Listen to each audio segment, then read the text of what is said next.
So let's continue a topic that is autonomy of typography. पहले हमने ये सारा पार्ट कवर किया था.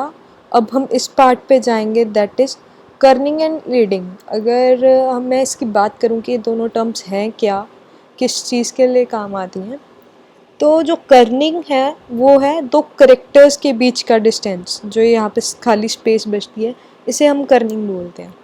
और लीडिंग जो है दो लाइंस के बीच का डिस्टेंस, कितना ये वाली लाइन में कितना डिफरेंस है, ये इन दोनों के बीच में कितना डिफरेंस है. सो मैं एक एग्जांपल ले लेती हूँ. जैसे सैम्पल टेक्स्ट है मेरे पास और मैं इसे सिलेक्ट करती हूँ और मैं अपने करेक्टर्स पैनल पे जाती हूँ. अगर आपका करेक्टर पैनल नहीं आ रहा है यहाँ पे, तो विंडो में जाके यहाँ पे टाइप एक ऑप्शन है, उस पर ये पैनल्स हैं आपके सारे. तो आप यहाँ से अपना पैनल सिलेक्ट कर लीजिए, आपको जो पैनल चाहिए. ये जो हम कर्निंग कर रहे थे, कर्निंग और लीडिंग ये यहाँ से परफॉर्म होती है. ये दो ऑप्शंस हैं, ये बाकी ऑप्शन पे भी हम कवर करेंगे, पर पहले हम ये दो ऑप्शंस कवर कर लेते हैं. ये जो होता है कि दो लेटर्स के बीच का स्पेस, लाइक अगर मैं कम ज़्यादा करूँ, दिस दिस दिस दिस, देख रहे हो कैसे वो बढ़ता जा रहा है. अगर मैं मैनुअल करूँ, ये जो बाय डिफ़ॉल्ट होता है वो एक टाइप फेस का अपना कर्निंग रहती है. लाइक अगर मैं यहाँ पे अभी ये कर दूँ 250 और एंटर करूँ, ये देखो कितना स्पेस हो गया, कितना ज़्यादा स्पेस हो गया. अगर मैं वही यहाँ पे माइनस में ले जाऊँ, -10, 25, 50, -75, -100, देख रहे हो कितना कम हो रहा है. और ये चलो ये यहाँ पे ही माइनस कर देते हैं, यहाँ पे -250 और हिट एंटर. देख रहे हो कि इतना कम स्पेस हो गया कि सारे आपस में चिपक गए हैं, इकट्ठे हो गए हैं बेसिकली. अब हम इसे कर देते हैं 0. ये चेंज क्यों नहीं हुआ, क्योंकि हमारा टेक्स्ट सिलेक्ट नहीं था. पहले हमें टेक्स्ट सिलेक्ट करना पड़ेगा, फिर इसे जाके 0 करना पड़ेगा. ओके, सो हम नेक्स्ट आते हैं हम लीडिंग पे. इसका क्या होता है, लाइक मैं यही टेक्स्ट कॉपी कर लेती हूँ और एक और बार एंटर प्रेस करके पेस्ट कर देती हूँ. ये जो एक खाली डिस्टेंस है इन दोनों के बीच में, उसे हम लीडिंग बोलते हैं. मोस्ट प्रेफरली ऑटो मोड पे सेट होता है ये, लाइक दिस, इतना रहता है. बट मैं क्या प्रेफर करती हूँ, जितना मेरा फॉन्ट साइज़ है उतना ही मेरा लीडिंग हो. लाइक 72 है तो 72. In this case I will not go with 60, because ये देख रहे हो आई का डॉट एंड पी का नीचे वाला पार्ट वो सेम लाइन में आ रहा. अगर मैं इसे इंक्रीज़ करती हूँ तो आई गो विद दिस, बिकॉज एक प्रॉपर वो सिमेट्री रह रही है. सिमेट्री इन द सेंस कि वो एक प्रॉपर डिस्टेंस है दोनों में. देखो इतना, ये अगर आप देख पा रहे होगे, ये यहाँ से यहाँ पे एक इतना डिस्टेंस मेंटेन है, वो हम उसी पे आ गए, हम 72 पे ही आ गए. मतलब मेरा ये कहने का मतलब है कि हम अगर करेक्टर्स का जितना है, मैं यूजुअली यही प्रेफर करती हूँ. I don't know what about you, but I prefer कि यही हो. और मैं आपको ये सजेस्ट भी करूँगी कि इतना ही रखो, ये चीज़ अच्छी लगती है. अगर मैं इसे ऑटो मोड पे करती हूँ, ये चीज़ यहाँ पे इतनी क्लियर नहीं होगी, क्योंकि हम यहाँ पे ऐसा कुछ कर नहीं रहे हैं. जब आप कुछ डिज़ाइन करते हो, वहाँ पे आपको पता लगता है कि इन चीज़ों की वैल्यू क्या है, कि ये चीज़ें कहाँ पे काम आती हैं, किस लिए काम आती हैं. Now moving towards next, that is tight spacing, wide spacing. Like हमने एक अभी एग्जांपल किया था टाइट और वाइड स्पेसिंग का. Hope you remember that. Like हम ये यहाँ से कॉपी करते हैं और यहाँ से हम अपना इंक्रीज़ कर देते हैं 250 पे. Okay, this is loose spacing, जिसे हम वाइड स्पेसिंग भी बोलते हैं, कि डिस्टेंस बहुत ज़्यादा है. वाइड स्पेसिंग हमेशा अपर केस वाले में अच्छी लगती है, और कुछ एक ऐसा नहीं है कि पूरे एक लाइन में अच्छी लगती है. एक या दो वर्ड्स, बहुत एक वर्ड, मतलब फुल वर्ड पे अच्छी लगती है, एक वर्ड पे बस. अच्छा, दो से ज़्यादा नहीं, दो से ज़्यादा हो तो बहुत अजीब सा लगता है. अगर हम इसे अब माइनस में कर देते हैं 100, ये है टाइट स्पेसिंग, देख रहे हो कितने पास पास पास पास पास पास हैं सारे।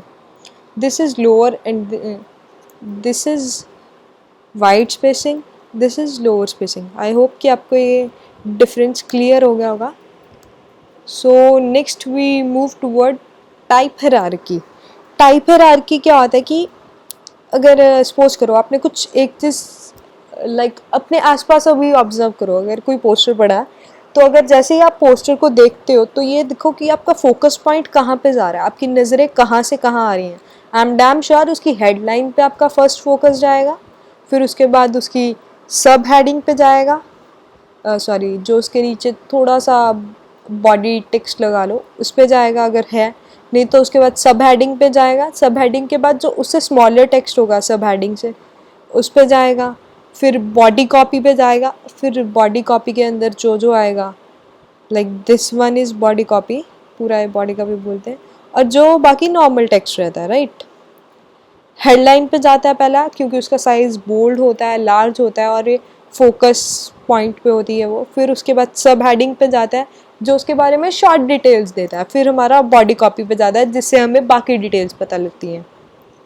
या फिर किसी पोस्टर्स में हमारे पास इमेजेस होती हैं तो कहीं पे इमेजेस पे फोकस जाता है कि इमेज काफ़ी अच्छी है, तो दैट इज़ टाइप हायरार्की कि आपकी नज़रें कहाँ से कहाँ जा रही हैं, कि कौन सी चीज़ आप पहले पढ़ोगे, दूसरी पढ़ोगे, तीसरी पढ़ोगे, दैट इज़ हायरार्की। कि एक लाइन में हो, ऐसा ना हो कि आप पहले बॉडी कॉपी पढ़ रहे हो कि बॉडी कॉपी का साइज़ इतना बड़ा, टेक्स्ट का साइज़ इतना बड़ा है, तो दैट्स ये चीज़ हमें थोड़ी ध्यान रखनी पड़ती है और टाइप हायरार्की मेंटेन करनी पड़ती है अपने उसमें।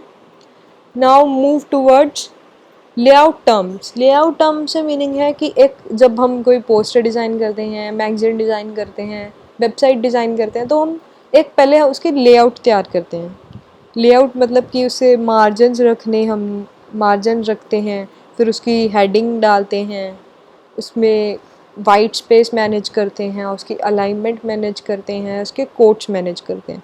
जैसे ये एग्जांपल है जिसमें क्या किया हुआ है कि जो ये ऊपर वाला है इसमें सेरिफ फॉन्ट यूज़ किया हुआ है क्योंकि इन्हों के आप देख सकते हो कि कॉर्नर्स थोड़े बाहर हैं, और ये हेडिंग है इसकी। साथ में अब नीचे यहाँ पे पूरा ये टेक्स्ट एरिया है जहाँ पे पैराग्राफ प्लस कोट्स हैं, और पैराग्राफ का फर्स्ट लेटर इन्होंने कैपिटल का साइज़ काफ़ी बड़ा रखा है, उसे बोलते हैं drop cap, that is known as drop cap. आपने काफ़ी मैगजीन्स में देखा होगा।